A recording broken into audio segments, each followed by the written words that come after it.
नमस्कार मंडळी फायनली आता सगळ्यांसमोर सायलीच खरी तन्वी आहे हे सत्य आता अर्जुन आणि सायली सगळ्यांसमोर आणणार आहेत. आणि अगदी पुराव्यासकट म्हणजे अर्जुन आणि सायली आता प्रतिमा आणि सायलीची आणि सोबतच प्रियाने जे DNA सॅम्पल आधी पाठवलं होतं ते DNA सॅम्पलसुद्धा आता सायलीशी मॅच होतं की नाही हे पाहत असतात. पण त्याच वेळेला आता एक मोठी गोष्ट झाली ती म्हणजे नागराजचा मुलगा म्हणजे आपण इतके दिवस जी व्यक्ती सायलीच्या मागावरती आहे, सायलीला फॉलो करते, मधुभाऊंना मारण्याचा प्रयत्न केला, ती व्यक्ती दुसरी तिसरी कोणी नसून नागराजचा मुलगा आहे म्हणजे राकेश. राकेश इतके दिवस बाहेरगावी असलेला दाखवलेला आहे. पण आता नागराजला एक गोष्ट कळून चुकली आहे की आपल्याला आता जेलमधून कोणीही बाहेर काढणार नाही आहे आणि महिपत तर नाहीच नाही. आणि म्हणूनच त्याने आता स्वतःच्या मुलाला इकडे बोलावून घेतलं आहे. आता नागराजचा हा मुलगा सेम नागराजसारखाच आहे आणि त्यालाही माहीत झालं आहे की आता खरी तन्वी कोण आहे ते. म्हणजे नागराजने त्याला सांगितलं आहे खरी तन्वी ही सापडली आहे आणि तन्वी सापडली याचा अर्थ किल्लेदार म्हणजे रविराज किल्लेदार आता स्वतःची सगळी प्रॉपर्टी तिच्याच नावावर करेल. आणि काही झालं तरी सगळ्यांच्या समोर आता ही गोष्ट यायला नको म्हणजे सायली तन्वी आहे हे समजायला नको. आणि म्हणूनच आता हा जो राकेश आहे तो मधुभाऊंना मारण्याचा प्रयत्न करतोय. म्हणजे ही गोष्ट फक्त मधुभाऊंनाच माहिती आहे की सायली तन्वी आहे आणि रविराज आणि प्रतिमा किल्लेदारची मुलगी आहे. आणि म्हणून तो इतके दिवस सायलीच्या आणि मधुभाऊंच्या मागावरती आहे. आणि त्याचा पहिला प्रयत्न म्हणजे मधुभाऊंना मारण्याचा. आणि काही झालं तरी सायली तन्वी आहे हे कोणासमोर आणायचं नाही आहे. पण मंडळी आता इकडे अर्जुनला तर समजलंय की सायलीच तन्वी आहे हे. आणि ही गोष्ट या राकेशने सुद्धा ऐकलेली आहे. म्हणजे मंदिरात जेव्हा सायली अर्जुनला हे सगळं सांगत असते तेव्हा राकेश त्या दोघांच्या मागावर असतो. आणि अर्जुनला आता हे समजलंय, हे सुद्धा त्याला समजलंय. पण आता मंडळी इकडे जेव्हा अर्जुन आणि सायलीने DNA टेस्टचा निर्णय घेतला म्हणजे त्यांना आता DNA टेस्ट करायचे, तेव्हा मात्र हा राकेश तेच रिपोर्ट बदलण्याचा पुन्हा एकदा प्रयत्न करतो. पण त्या सगळ्यावरती मात करत अर्जुन सायलीने पुन्हा एकदा आपण तन्वी आहोत आणि सायलीचे आणि प्रतिमाचे DNA पॉझिटिव्ह आहेत हे सगळ्यांसमोर आणलेलं आहे. आणि सायलीच खरी तन्वी आहे हे सुद्धा सगळ्यांसमोर आणले. आणि सोबत सायलीच्या पायावरचं जे तुळशीपत्र आहे ते सुद्धा सायलीने आता सगळ्यांना दाखवत खूप मोठा पुरावा दाखवलेला आहे. आता हे नेमकं सगळं कसं घडतंय, काय घडतंय हे सगळं काही आपण डिटेल्समध्ये पाहूया. तर मंडळी आजचा भाग खूप इंटरेस्टिंग आहे, त्यामुळे थोडाही स्किप न करता शेवटपर्यंत पहा. आणि चॅनलवर नवीन असेल आणि चॅनलला जुनी सबस्क्राईब केलं नसेल तर चॅनल आत्ताच सबस्क्राईब करून घ्या. म्हणजेच मालिकांचे असेच येणारे नवनवीन व्हिडिओज आणि नवीन अपडेट सगळ्यात आधी तुम्हाला आपल्या चॅनलवर पाहायला मिळतील. आणि सोबत व्हिडिओला लाईक करायला सुद्धा विसरू नका. मंडळी आता आपण मागे पाहिलं की सायलीने अर्जुनला सगळं काही सांगून झालेलं आहे. आणि आता अर्जुनची सुद्धा खात्री पटली आहे की सायलीच खरी तन्वी आहे. आणि अर्जुनने आता सायलीला सांगितलं की मला दुसऱ्या कोणत्याही पुराव्याची गरज नाही आहे, मला माहिती आहे की तूच माझी तन्वी आहेस. आणि त्यांचं आता हे सगळं बोलणं सुरू असताना हा राकेश जो नागराजचा मुलगा इतके दिवस परदेशी होता तो आता परत आलाय नागराजच्या सांगण्यावरून. आणि आल्यापासून तो आता सायलीच्या आणि मधुभाऊंच्या मागावरती आहे. म्हणजे मधुभाऊंना माहिती आहे की सायली तन्वी आहे म्हणून त्याला आता मधुभाऊंना मारायचं असतं, पण त्याचे प्रत्येक वेळेला केलेला प्लॅन हा अनसक्सेस झालेला आहे. आणि आता त्यात इकडे आता अर्जुनला सुद्धा समजलंय की सायलीच तन्वी आहे.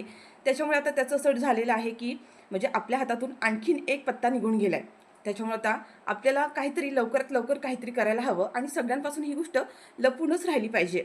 सायली तन्वी आहे हे सत्य कोणासमोर यायलाच नको. इकडे अर्जुन सायली खूप खुश झालेले असतात. सायली म्हणते की आत्ता आपण घरी जाऊया, मला कधी एकदा प्रतिमा त्यांना भेटते म्हणजे आईला भेटते असं झालंय. आता अर्जुन म्हणतो की आपण खरं तर घरी सगळ्यांना सांगायलाच हवं असतं, पण सायली म्हणते की नाही, आपल्या हातात जोपर्यंत पुरावा मिळत नाही आहे ना तोपर्यंत आपण घरी ही गोष्ट कोणालाही सांगणार नाही आहोत. आणि अर्जुनसुद्धा म्हणतो की हो, आपल्याला जोपर्यंत पुरावा मिळत नाही तोपर्यंत सांगायलाच नको. आता हा जो राकेश आहे त्या दोघांकडे लक्ष ठेवून असतो. आणि इकडे प्रतिमा रविराज वगैरे सगळेजण घरामध्ये आता सायलीची काळजी करत बसलेले असतात. सायली अर्जुनला सापडली आहे की नाही सापडली आहे, अर्जुनच्या फोनची वाट पाहत असतात. आता इकडे प्रतिमा त्या ज्या आहेत त्या अर्जुनला फोन करण्याचा प्रयत्न करतात, पण अर्जुन काही फोन उचलत नाही आहे. आता सायलीच म्हणते की अहो चला घरी चला, घरी सगळेजण वाट पाहत असतील, मी कोणालाही सांगून आलेली नाही आहे. त्यावर अर्जुन म्हणतो की हो, वाट पाहत असतील म्हणजे घरात सगळ्यांनाच काळजी वाटते आहे. आणि आता अर्जुन सायली दोघंसुद्धा इकडे आली आहेत. आणि तेवढ्यात सायलीला समोरच आता प्रतिमा दिसते. सायलीने आतापर्यंत फक्त अंदाज लावला होता की प्रतिमा तिची आई आहे, पण आता अर्जुनच्या सांगण्यामुळे तिची पूर्णच खात्री पटली आहे. आणि आता सायली पहिल्यांदा तिच्याकडे आई म्हणून या नजरेने पाहते आणि प्रतिमाला जाऊन घट्ट अशी मिठी मारते आणि मग तिला आई असं म्हणते. सायलीने इतक्या दिवसानंतर पहिल्यांदा असं आई म्हटल्यानंतर प्रतिमाला थोडंसं वेगळं वाटतं. प्रतिमा म्हणते की आई. त्यावर सायली म्हणते की हां, म्हणजे तू मला आत्तापर्यंत माझी मुलगीच मानलेस ना प्रतिमा आत्या, मग तुला मी आजपासून आई म्हटलं तर आवडेल का, चालेल का?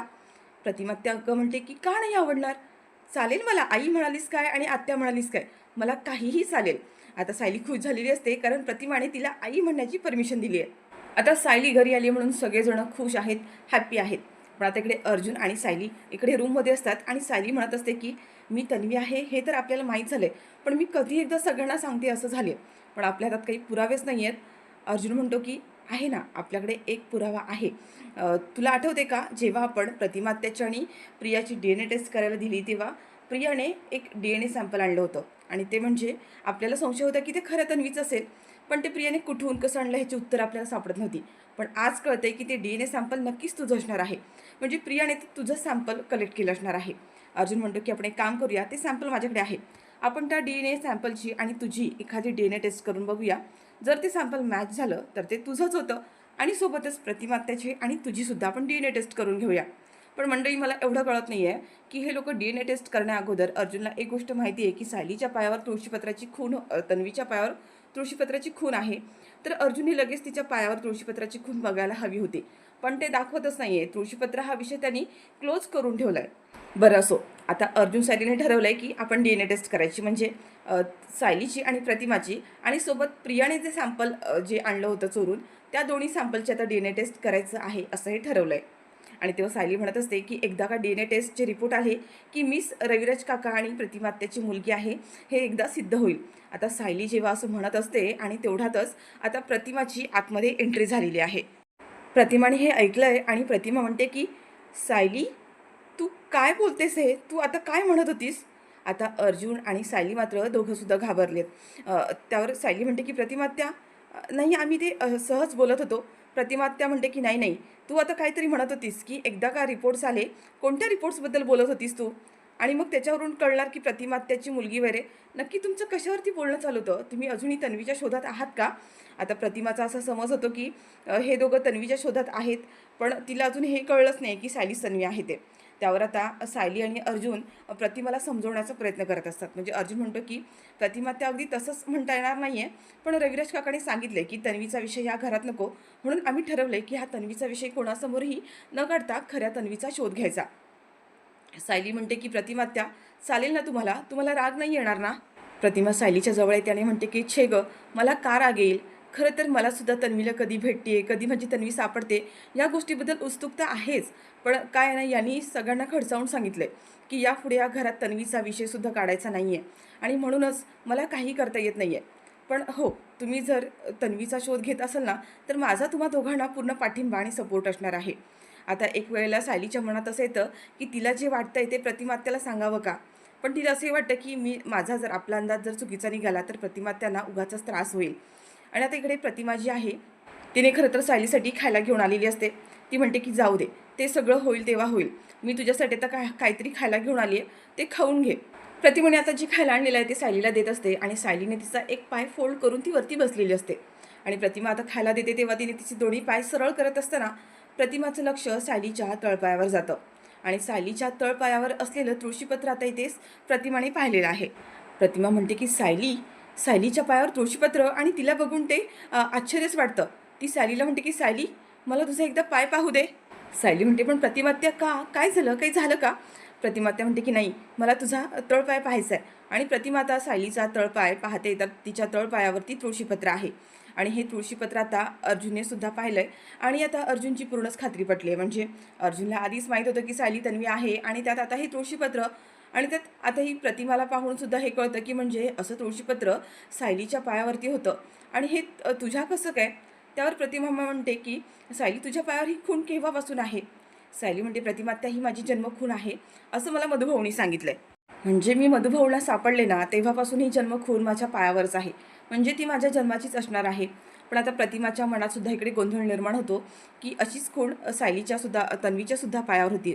पण आता अर्जुन आणि सायली त्यांना जे माहीत झाले ते अजूनही प्रतिमाला काही सांगत नाही आहे. पण प्रतिमासुद्धा सायलीसमोर अगदी स्पष्टपणे व्यक्तच होत नाही आहे. म्हणजे एका तुळशीपत्राच्या खूणवरून सायलीच तन्वी आहे हे कसं काय ठरू शकतो? आणि हे असं काही नसेल तर? प्रतिमाच्या मनात आता गोंधळ निर्माण झालेला आहे. पण तरीसुद्धा प्रतिमा इकडे अर्जुन आणि सायलीसमोर काहीच बोलत नाही आहे. तर इकडे अर्जुन आणि सायलीने दोघांनीसुद्धा आता DNA टेस्ट करण्यासाठी इकडे सॅम्पल दिलेले आहेत. पण त्याच वेळेला आता नागराजचा जो मुलगा राकेश हा आता ह्या दोघांच्या मागावर असतो आणि त्याला काही करून आता ते DNA टेस्टचे रिपोर्ट्स आहेत ते बदलायचे असतात. कारण सायलीचा आणि अर्जुनचा जो काही अंदाज आहे तो त्याला खोटा ठरवायचा असतो. आणि एकदा का हा अंदाज खोटा ठरला आणि हिची DNA टेस्ट निगेटिव्ह आली की म्हणजे अर्जुनची खात्री पटेल की सायली तन्वी नाही आहे आणि पुन्हा हे लोक तन्वीचा शोध घेण्यासाठी थांबवून देतील आणि ह्या सगळ्या प्रॉपर्टीचा मालक हा फक्त राकेश स्वतः असेल आणि म्हणून त्याचा हा सगळा खटाटोप सुरू आहे. तर मंडळी, जेव्हा तिकडे अर्जुन आणि सायली दोघंसुद्धा हॉस्पिटलमध्ये जाऊन DNA टेस्टचे सॅम्पल देतात, म्हणजे प्रतिमा आणि सायली आणि सोबत सायली आणि प्रियाने आधीच जे सॅम्पल दिले होते या दोन्ही टेस्ट आता अर्जुन ते करत असतो आणि त्याच वेळेला त्यांच्या मागावर हा आता असलेला जो राकेश आहे त्याने हे DNA टेस्टचे जे रिपोर्ट्स आहेत ते त्याने पाहिलेत आणि सायलीचे आणि प्रतिमाचे DNA टेस्ट पॉझिटिव्ह आलेत आणि आता त्याने ते रिपोर्ट्स बदली करण्याचा प्रयत्न केला आहे. पण आता अर्जुन समोर या राकेशचा खरा चेहरा समोर आलेला आहे आणि अर्जुन सायली समोर सुद्धा हे सत्य समोर आल्यानंतर त्यांनी खरे रिपोर्ट्स जे आहेत DNA रिपोर्ट्स ते सगळ्यांच्या समोर आणलेत. पण मंडळी, आता हा सगळा प्रकार कसा घडतोय, काय घडतोय, त्यांनी कशा पद्धतीने रिपोर्ट्स बदलले आणि अर्जुन सायलीने हे सत्य कशा पद्धतीने शोधून काढलं आणि खरे रिपोर्ट्स सगळ्यांच्या समोर आणले आणि सायलीच खरी तन्वी आहे हे सत्यसुद्धा त्यांनी सगळ्यांच्या समोर कशा पद्धतीने आणलं हे सगळं काही आता आपल्याला येणाऱ्या पुढच्या भागांमध्ये पाहायला मिळणार आहे. तर मंडळी, तुम्हाला हा आजचा भाग कसा वाटला कॉमेंट करून नक्की सांगा आणि व्हिडिओ आवडल्यास व्हिडिओला लाईक करा, शेअर करा आणि चॅनलवर नवीन असाल, चॅनलला अजूनही सबस्क्राईब केलं नसेल तर चॅनल आता सबस्क्राईब करून घ्या, म्हणजेच मालिकांचे असेच येणारे नवनवीन व्हिडिओज, नवीन अपडेट सगळ्यात आधी तुम्हाला आपल्या चॅनलवर पाहायला मिळतील आणि सोबत व्हिडिओला लाईक करायला सुद्धा विसरू नका.